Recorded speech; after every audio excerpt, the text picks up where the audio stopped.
Sa nakaraang parte ng ating kwento ay pinakita na ng ating kuya ang totoo niyang lakas at dahil dito ay nagawa niyang matalo ang tatlong fire lizard ng magkakasabay.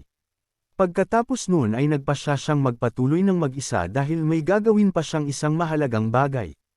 Sa pagpapatuloy ng ating kwento, dito ay tinanong ni Kalbo kung dapat ba nilang sundan si Ye Chan, sagot naman ni Kapitan Gale Wolf na, hindi na sila susunod sa kanya dahil magiging pabigat lamang tayo sa kanya at sa kanyang taglay na lakas ay hindi niya kakailanganin ng tulong.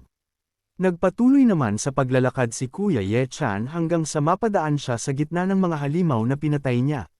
Dito ay naisip niya na bago niya maengkwentro ang mga malalakas na pamilya, at bago niya maengkwentro ang mga komplikadong sitwasyon ay susubukan muna niya ang limitasyon ng kanyang recovery talent. Nakarating naman ang ating kuya sa isang malaking gusaling nasusunog at dito ay napahinto siya, at dito ay may naamoy siyang sobrang baho at dahil dito ay natanong niya, kung ito na ba ang pugad ng mga fire lizard.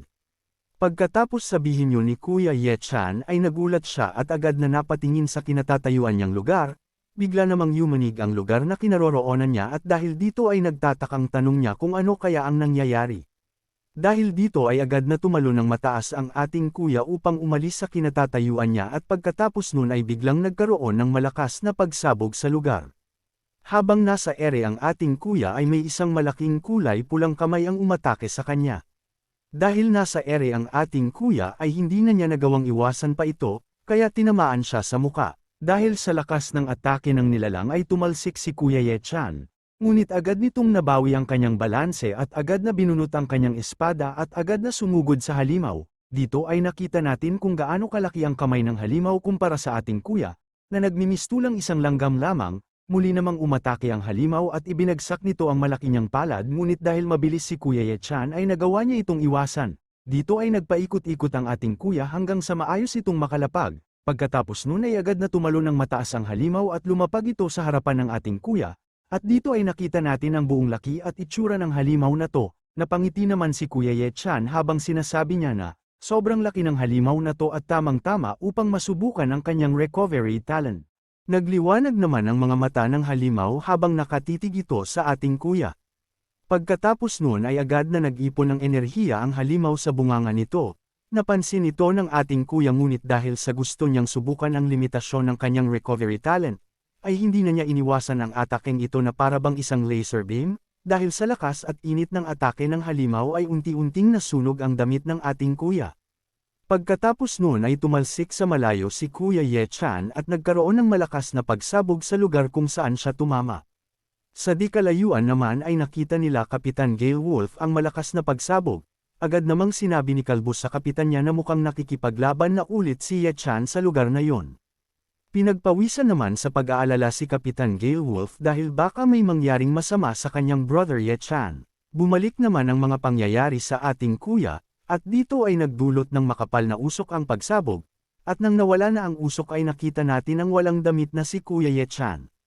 Bakas sa katawan ni Kuya Ye Chan ang mga kulay pulang marka sa kanyang balat, dahil sa bahagya itong nasunog, at ito ay patunay lamang na hindi basta-basta ang ataking pinakawalan ng halimaw. Saad naman ni Kuya Ye Chan habang nakangiti na, inaasahan na niya ito sa hari ng mga fire lizard. Dagdag pa niya na may suhesyon siya, na bakit hindi muna sila maglaro ng kaunti, ngunit bago pa man matapos ng ating kuya ang sinasabi niya, ay muli siyang inatake ng halimaw gamit ang laser beam nito, dahil dito ay napaluhod ang ating kuya sa lupa dahil sa lakas ng atake ng hari ng mga butiki. Pagkatapos ng atake ng halimaw ay nakita natin ang nakadapang si Kuya Ye Chan na pilit bumabangon. Pagkatapos ay agad niyang ginamit ang kanyang recovery talent at dahil dito ay mabilis na gumaling ang mga sugat niya. Nang gumaling na lahat ng kanyang pinsala ay agad siyang tumayo at naghanda upang siya naman ang umatake.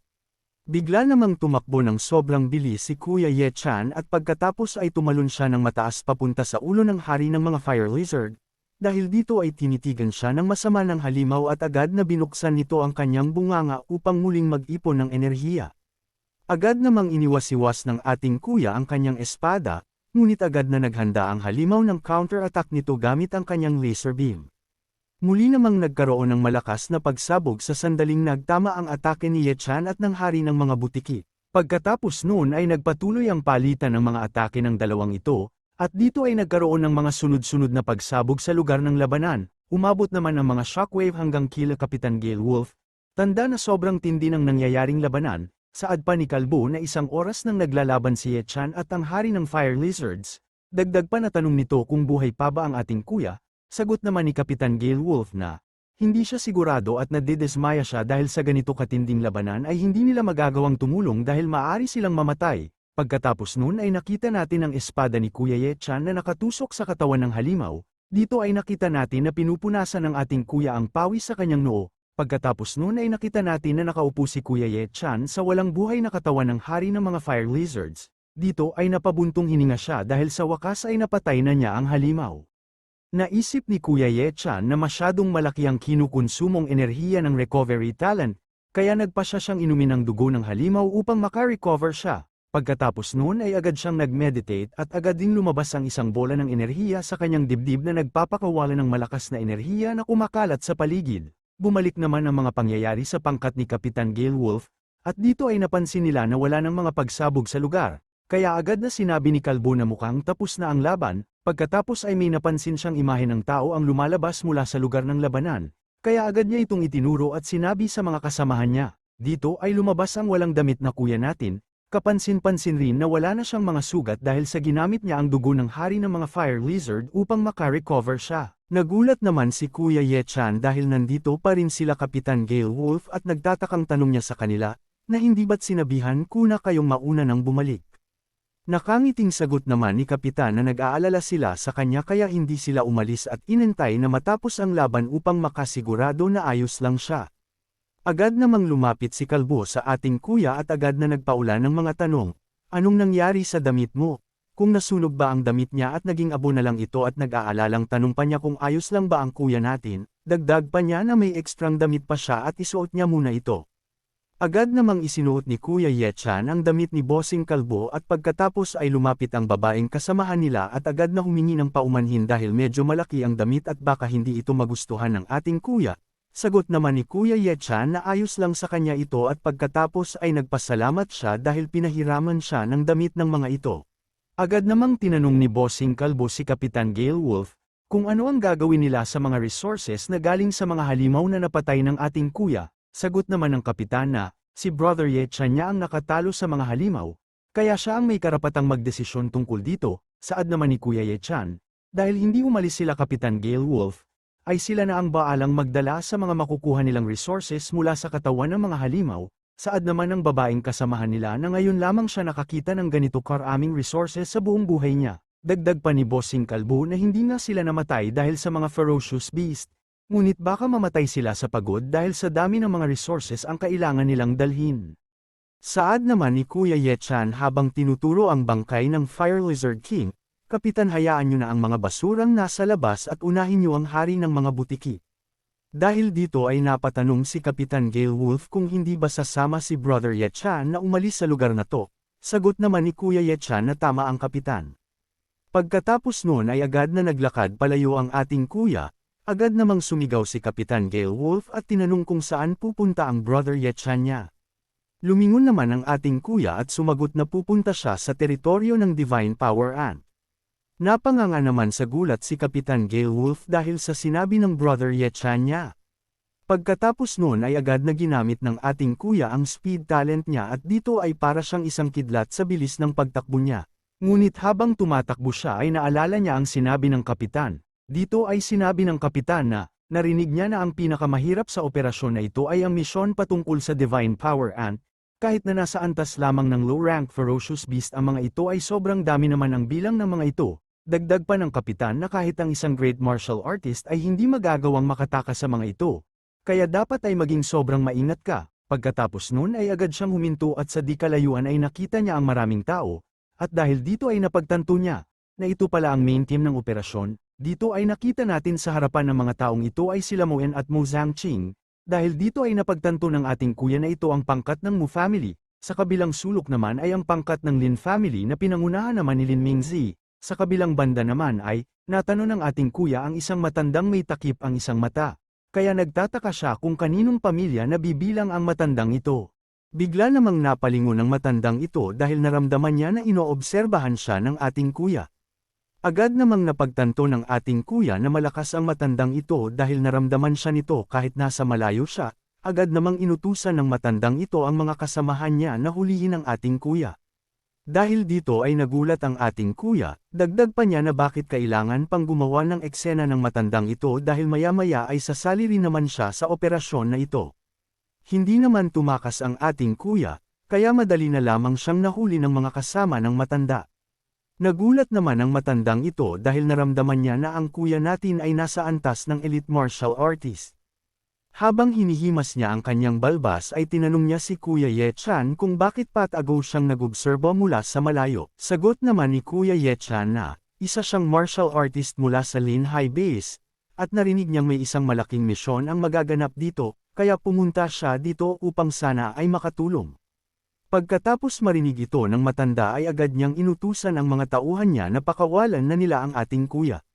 Seryosong tanong naman ng matanda kung kaninong martial arts family na bibilang ang ating kuya at kung bakit hindi niya kasama ang mga ito.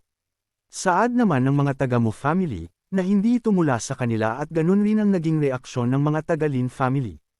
Pinuri naman ng matandang ito si Kuya Ye Chan dahil nagawa nitong maabot ang antas ng elite martial artist sa batang edad nito. Dagdag pa na tanong ng matanda na, dahil isa siyang elite martial artist sa batang edad ay bakit walang nakakakilala sa kanya.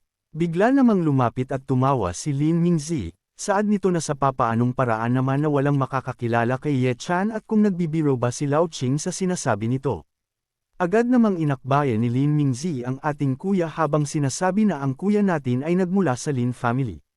Pinagpawisan naman habang nakangiti ang ating kuya at naisip niya na pagkatapos marinig ni Li Mingzi na isa siyang elite martial artist at nagmula siya sa Lin High Base ay agad na lumapit ito at sinabing parte siya ng Lin family. Inaasahan na ito ng ating kuya sa family head ng Lin family dahil mas mabilis pa itong mangagaw ng mga talentadong tao kesa sa Mu family. Pagpapanggap naman ni Lin Mingzi na bakit nakatayo pa rin ang ating kuya at bakit hindi parent siya pumupunta sa kanilang pangkat. Napangiti naman si Lin Mingzi dahil nakakuha siya ng isang elite martial artist ng libre. Sa malayong lugar naman ay may mga taong gumagamit ng telescope upang obserbahan ang ating kuya. Ang mga taong ito ay sila Yuling at Xiao Yu, saad ni Xiao Yu na, kahit ang Lin family ay gustong makuha ang ating kuya at magtrabaho para sa kanila. Pagkatapos ay lumingon siya sa kanyang young niece at tinanong kung tama ba siya. Sagot naman ni Yuling na si Kuya Ye Chan ay pag-aari lamang ng kanilang martial pavilion. Pagkatapos noon ay agad na silang nagtungo papunta sa pugad ng mga Divine Power Ant at dito ay nakita natin kung gaano sila karaming pupunta upang labanan ang mga Divine Power Ants. Pinangunahan ito ni Lao Ching na sinusundan ni Lin Mingzi at ng Old Ancestor ng Mu family na si Mo Zhangqing at sa likuran naman ng Old Ancestor ay si Mo En at nasa likuran naman ay ang ating kuya at ang iba pang mga tao. Habang naglalakad ay naisip ng ating kuya na, dahil alam na ng lahat na isa na siyang elite martial artist ay mahihirapan na siyang magpalakas ng pasekreto, ngunit dahil sa aking mga abilidad sa pakikipaglaban ay wala dapat akong ipangamba. Pagkatapos nun ay agad silang huminto. Bigla namang lumabas ang isang bola ng enerhiya sa harapan ni Lao Ching at dito ay lumabas ang isang tao, agad namang lumuhad ang taong ito sa harapan ni Lao Ching at agad na ipinaalam nito na, nagawa na niyang mailagay ang array ni Elder Lao Ching at handa na ang lahat ng kakailanganin sa gagawing pag-atake ni Elder Lao Ching. Agad namang napagtanto ni Lao Ching na mukhang ang malaking tore ng mga buhangin sa harapan nila ay ang pugad ng mga Divine Power Ant. Napangiti naman ng ating kuya dahil sa wakas ay nakarating rin sila sa pugad ng mga Divine Power Ants. Pagkatapos noon ay agad na naglakad si Elder Lao Ching habang pinupuri ang kanyang tauhan. Saad nito na maganda ang ginawa niya at inutusan rin niya itong lumayo dahil uumpisahan na niya ang pag-atake. Agad namang lumingon si Elder Lao Ching at sinabihan ng mga tauhan niyang nasa likuran niya na lumayo muna at baka madamay sila sa gagawin niyang atake. Nagtatakang tanong naman ng ating kuya kung ano ang balak gawin ni Elder Lao Ching. Pagkatapos nun ay agad na pinagdikit ng Elder ang kanyang mga palad at agad namang lumabas ang mga kuryente sa kanyang mga palad. Pagkatapos nun ay agad na lumitaw ang isang array sa taas ng pugad ng mga Divine Power Ants. Pagkatapos nun ay agad na itinaas ng Elder ang kanyang kamay at pagkatapos ay agad niyang hinawakan ang lupa at agad namang lumabas ang isa pang array sa kinatatayuan niya.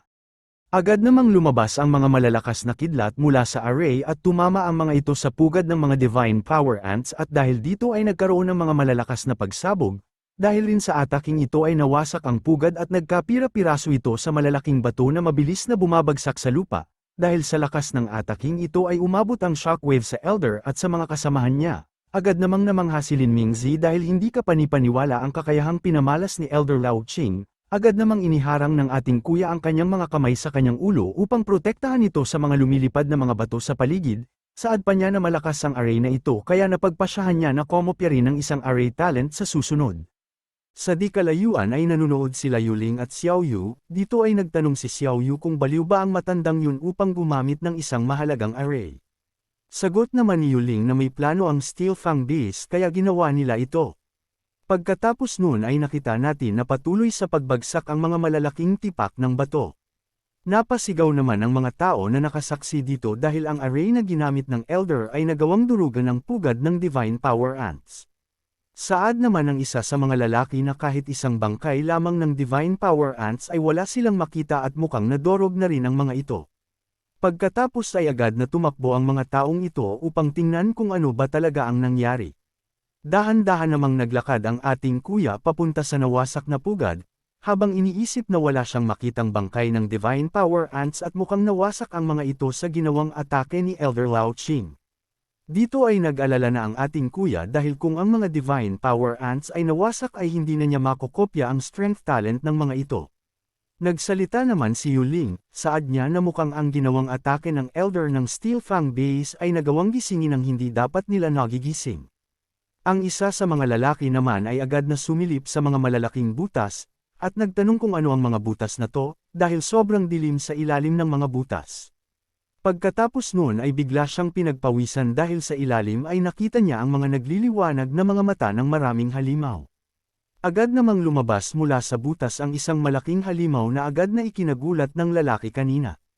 Agad namang tinusok ng halimaw na langgam ang lalaki gamit ang matalim na kuko nito na agad namang ikinamatay ng lalaki.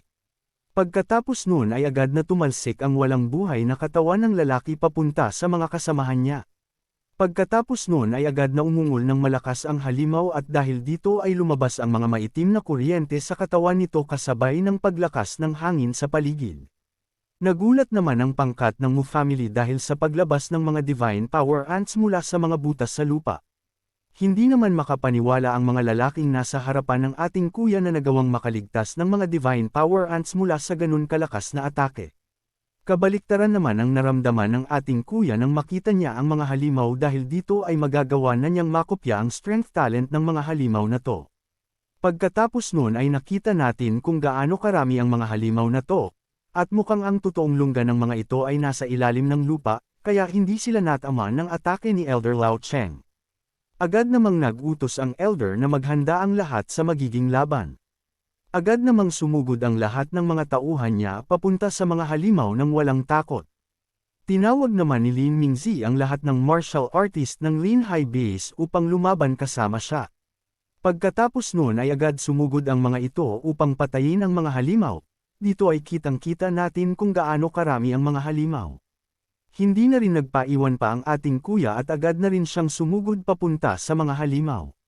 Agad niyang hiniwa ng kanyang espada ang pinakamalapit na halimaw sa kanya, kasama ang dalawang martial artist na mula sa Lin Hai Base.